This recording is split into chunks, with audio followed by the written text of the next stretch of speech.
एक कहानी जो पास्ट, प्रेजेंट और फ्यूचर को जोड़ती है, जहां इंसानियत सरवाइव करने के लिए हर दौर में लड़ती है और ये साबित करती है कि टेक्नोलॉजी बदल सकती है, लेकिन इमोशंस और कनेक्शन हमेशा सेम रहते हैं। नेंडरथल एरा के एंड में थॉर्न अपनी फैमिली के साथ एक केव में रहता है। वो आग जलाकर अपने बच्चों को गर्म जगह देता है। रात को जब सब सो जाते हैं, वो अपनी प्रेग्नेंट वाइफ हरा के साथ कुछ पीसफुल मोमेंट्स स्पेंड करता है। अगले दिन थॉर्न फूड लेने जाता है, लेकिन पहाड़ों पर चढ़ते वक्त गिर जाता है। उसे चोट लगती है और धीरे धीरे उसकी तबीयत खराब होने लगती है। केव में वह लगातार खांसी करता रहता है और हरा उसकी देखभाल करती है।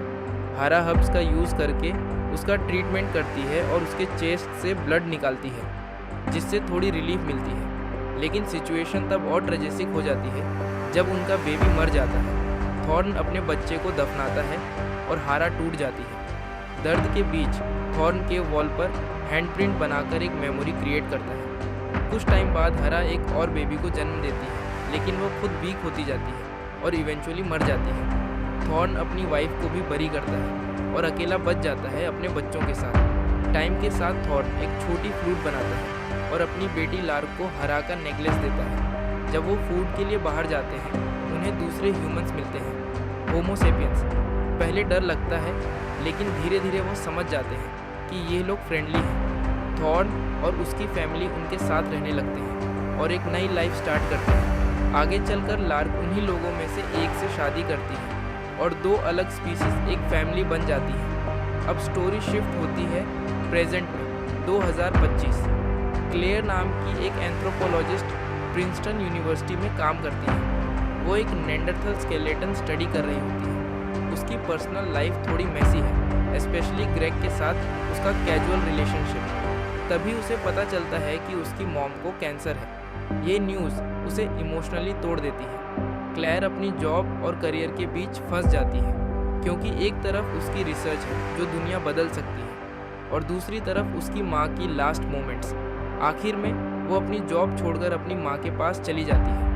इस दौरान ग्रेग उसका सपोर्ट करता है और उनका रिलेशनशिप स्लोली डीपन होता है। लेकिन क्लेयर अपनी माँ को खो देती है और ये लॉस उसकी लाइफ को कम्प्लीटली चेंज कर देता है। टाइम के साथ क्लेयर और ग्रेग एक फैमिली बना लेते हैं और उनका एक बेटा होता है। जब वो म्यूज़ियम जाते हैं तो उन्हें वही फ्लूट और आर्टिफैक्ट्स मिलते हैं जो थॉर्न की स्टोरी से जुड़े होते हैं। ये रिवील होता है कि वो नेंडरथल स्केलेटन एक्चुअली थॉर्न का ही था और वह नेकलेस जनरेशन से पास होता आया है। क्लेयर अपने बेटे को सिखाती है कि नेंडरथल्स स्टूपिड नहीं थे, बल्कि उन्होंने भी इमोशंस और रिलेशनशिप्स को वैल्यू किया था। अब कहानी फ्यूचर में जंप करती है। एक एडवांस्ड स्पेसशिप में क्ले नाम की पायलट 210 सालों से ट्रैवल कर रही है एक नए प्लैनेट की तरफ। उसके साथ है एक AI रोस्को।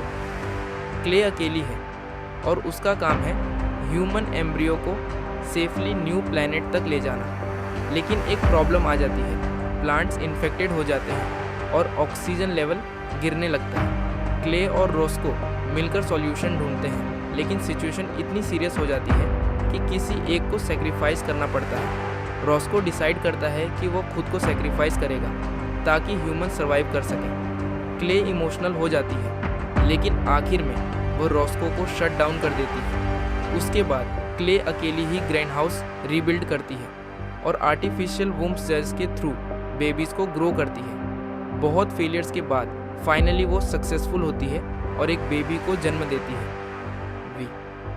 क्ले उसे सब कुछ सिखाती है, जैसे सर्वाइवल, रिस्पॉन्सिबिलिटी और ह्यूमैनिटी का मीनिंग। पैरेलल में पास्ट, प्रेजेंट और फ्यूचर की स्टोरीज कनेक्ट होती हैं।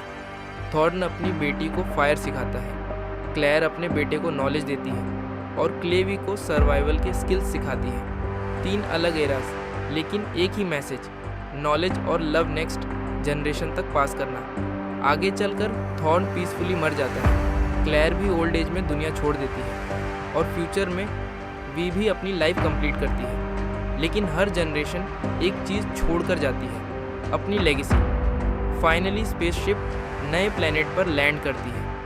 क्ले बाहर निकलती है और एक नई दुनिया देखती है जहां ह्यूमैनिटी दोबारा शुरू हो सकती है। और यहाँ ये कहानी हमें ये सिखाती है कि टाइम चाहे कितना भी बदल जाए, इंसानियत का एसेंस, फैमिली, सैक्रिफाइस और सर्वाइवल कभी नहीं बदलता।